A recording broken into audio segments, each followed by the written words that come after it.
It's a penis.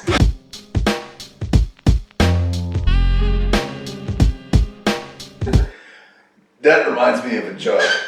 Before Princess Diana married Prince Charles, King Charles now. Get it right. King Charles wanted to make sure she was like pure, so he went to her and he pulled out his dick. Anyway, Diana, do you know what this is? And she went, no idea. No way. He was like, oh, okay, dope. She's still pure. Then like a little bit of time passes, things are getting more serious. He wants to make sure that she's still pure. He checks again. He takes out his dick and he says, Di, do you know what this is? And she says, no idea, Charles. And then on their wedding night, he's like, he pulls it out again. He's like, Di, do you know what this is? She's like, no idea, Charles. He goes, it's a penis. And she goes, no, a penis is about this. Oh, wow. Woo. That's an armchair zinger that you must try out. Man, I'm Charles. What do you call it? What's his face? Lucy destroyed that armchair. Did he? Yeah, man, I'm gonna destroy it like that.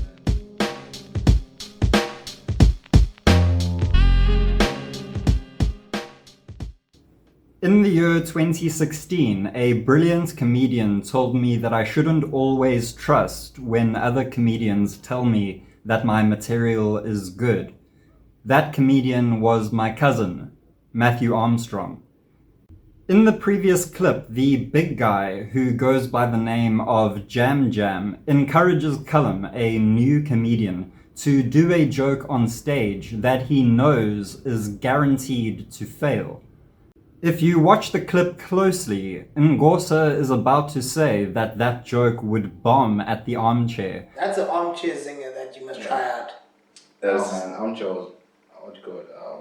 Before he changes his tune and has a wry little smile when he realizes how funny it would be to watch Callum die using that joke on stage. That's an armchair zinger that you must try out. Man, I'm Charles.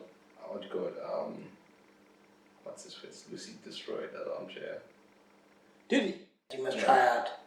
Man, I'm Charles. What do you call it? What's his face? Lucy destroyed that armchair. Did he? They know that only the most immature audiences would laugh at this joke, and if you're a fan of The Office, you might find this joke familiar. I've got a joke you can use. Well, you don't usually do jokes, but go on. Alright, it's Christmas dinner, royal family, having a Christmas dinner.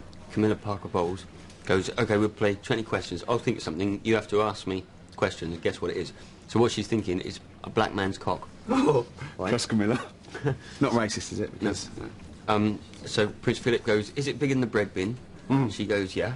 Prince Charles goes, is it something I can put in my mouth? She goes, yeah. Queen goes, is it a black man's cock? She's guessed it. The writers of The Office have used this joke as an example of the type of terrible joke you might hear from a coworker. Later in the episode, David Brent attempts to retell the joke when he's interrupted by a black gentleman who has overheard the joke. Put it in my mouth. She goes, yes. So the Queen goes, is it a black... Hiya. Hiya. Sorry, were you telling a joke? No, that was it. What did the Queen say? David Brent tries to double back on what he's saying, but the black guy finishes his joke because he's heard it before. Oh, yeah, it's not the black man's cock one, is it? It might be, but I don't... It's bad, isn't it? It's all right. It's funny. Harmless. Because this is what's known as a street joke. It's a joke that's passed from one person to another person in dingy bars after a few beers. If anything, the joke that is used in the episode of The Office is funnier than the joke that Callum uses because it's shorter, it gets to the point quicker. The joke that Callum uses is in 3 parts, and you have to question, why is it in 3 parts? Could he have not just shown Diana his dick and then said, do you know what this is? And she says no. And then he says, it's a penis. And then she says, no, that's not a penis. A penis is this big and it's black. It gets to the point. It's exactly the same joke. Why do you split this joke into 3 parts? Oh, because we all know that 3 is funny. If things come in 3, they're automatically funny, right? Look, I don't mean to disparage Callum. He is the victim here. They are encouraging him to tell this joke that everybody knows will fail. It starts uncomfortably with a man showing his penis to a woman, and then it drags on to a very predictable, worn-out punchline. This is guaranteed to elicit groans from any mature, slightly mature audience. This is something that both Jam Jam and Ngosa would find hilarious. And this is why I'm making this video, because I'm trying to warn somebody of a very dangerous cabal of corrupt, psychopathic comedians. Callum is the winner of the Savannah Comics Choice Awards, the newcomer category. So he's the best newcomer of the year. The thing is, what they don't tell you is he had to pay for that prize. I attended the ceremony back in 2016 because my cousin, Matthew Armstrong, as shown in the beginning of the video, attended the ceremony. In fact, he played a key part in the production of the ceremony. He was one of the nominees for Newcomer of the Year, and he got to perform his act on TV just like Callum. Unfortunately, Matthew did not win, but in Callum's case, he beat 2 comedians who are definitely more experienced and simply better than Callum. They're more funny. Callum was nominated against Mzonke Maloney and Tula Sizwe, both of whom are very talented, funny comedians. And I hate to say it, but every time that I've seen Callum perform, it's been quite bad. The most he can elicit are pity laughs. Matthew and I had a lot of fun making videos promoting him for the show because the outcome is based on votes, which probably explains why Callum won at the end of the day. The winner is chosen based on the number of votes cast via SMS, each one costing about 5 Rand or something. So each performer pays in order to be nominated, and then they are encouraged to spend as much money voting for themselves and getting their friends to vote for them. So the people who really win at the end of the day are the Savannah Comics Choice Awards.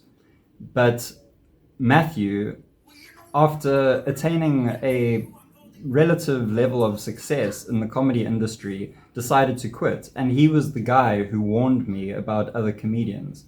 And it isn't that I didn't believe him at the time. It's just I thought it was something that I could deal with until I was accused of things that I didn't do by a bunch of psychopaths. Now, you may think that I am bitter, and I am bitter, but I would not be making this video if it weren't for the fact that my life was ruined for no good reason.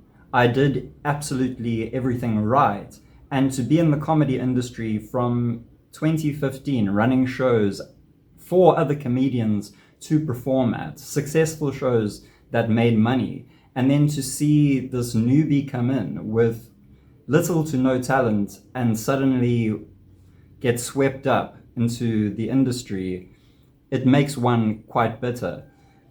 But what I have to say to Callum, the advice that I would give to Callum is to not to take this too seriously, because from what I've seen, you have a good thing going in life apart from comedy.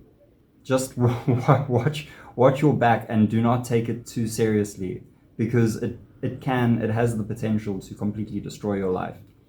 I started the comedy industry with a girlfriend, and I left and came back with another girlfriend.